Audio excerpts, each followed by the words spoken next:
Hi there, I'm Tomas Michaud. In this video, I'm going to show you a step-by-step systematic approach to learning bar chords. Now, you can use this video to learn how to play bar chords, and it'll save you a lot of time and frustration. But most importantly, I want you to see what a system looks like. You really can learn much faster and more efficiently by breaking things down and practicing them in a concentrated fashion. So watch this video. Hopefully you'll be able to use the stuff. And make sure and watch the very end of the video because I'm going to come back, explain a little more about what I was doing, and show you how to use it to your best advantage. The first step is to practice the chord form in the open position. So, as you probably guessed, there are many chord forms depending on the type of bar chord, but we're going to stick to one chord form. This will be the E major. Make your E major normal with the first finger, second finger, and third fingers. This is going to make bar chords that are called all major bar chords, and the root of the bar chord, or the name of the bar chord, will be on the sixth string. So right now you could actually say this is not a bar chord, but the root is the E, the low E. So we're going to reform that chord to get rid of the first finger. So you'll put the second finger on the third string, first fret. The third finger stretch over to the fifth string, second fret, and the pinky right next to it. You see, now I've got my first finger free. That's for the bar. Still an E major chord. So you want to practice that with just your second, third, and fourth fingers.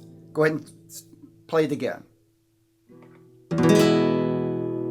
That's step one. Now for step two, we're going to practice the bar form. A good way to practice that is just to put your first finger, I call this the bar chord exercise, across the first fret, and then strum to see that all the strings are sounding. Usually at first, that's the way it goes with my students.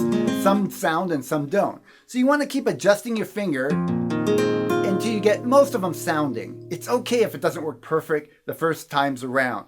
You're going to practice this. So I'll show you the exercise. Don't worry if you don't get it perfect now. But aim for 80%, just about all sounding.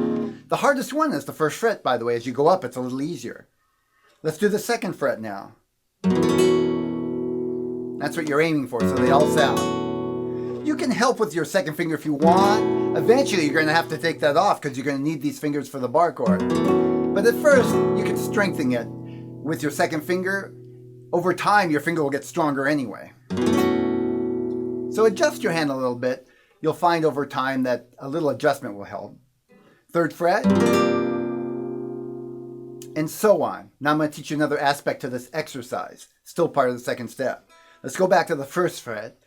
As we play this, you're going to name the note on the sixth string. That's going to be the name of the bar chord. So in this case, it's an F. Remember, open E. This one is F. So you play that. Then you go up to the second fret and name that note. We'll call this F sharp. Then the third fret, that's G. That's going to end up making a G bar chord. And so on. G sharp. A sharp, B, C, there's only half step between B and C, C sharp, and D. That's as far as we have to go. We hardly ever make bar chords past that. Okay, now we're going to go down. And on the way down, the sharps are going to turn into flats. So let me explain that as I go. This is D. When we go back to C sharp, you can also call that D flat. It's sort of just a different way of looking at it. It sounds the same, but you'd write it either C sharp or D flat.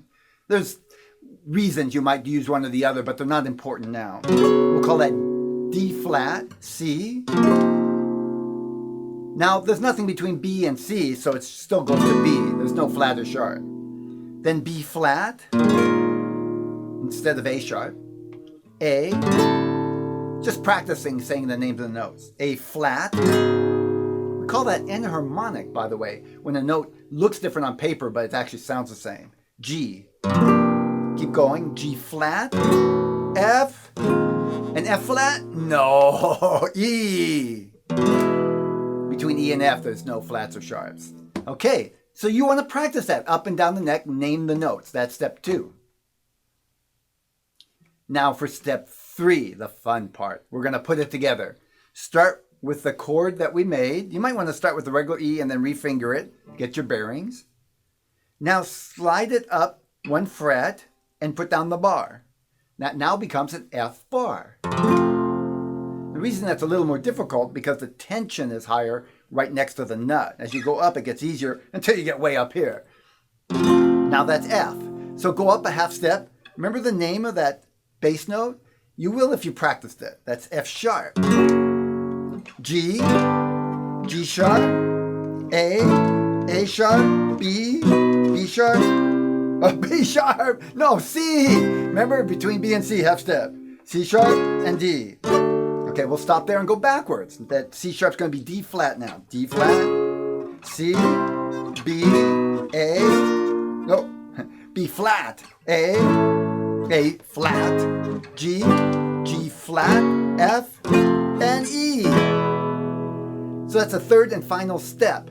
Practice that up and down. So here's a great practice exercise. Start with the E chord, like that. Then go to the G, A, and then back to E. And practice it so you can do it faster.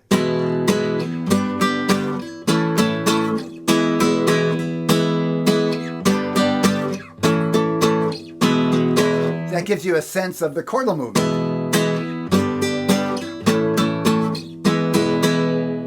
So here's another one I like to have my students practice. You'll recognize this chord progression. F, B flat, C, B flat, back to F. Listen.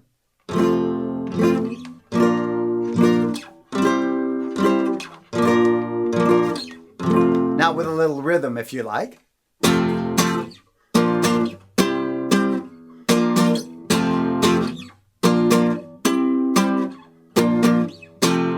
Okay, a little more advanced. That's for after you've practiced the other exercises. So now you've seen kind of a concentrated version of how I teach students bar chords.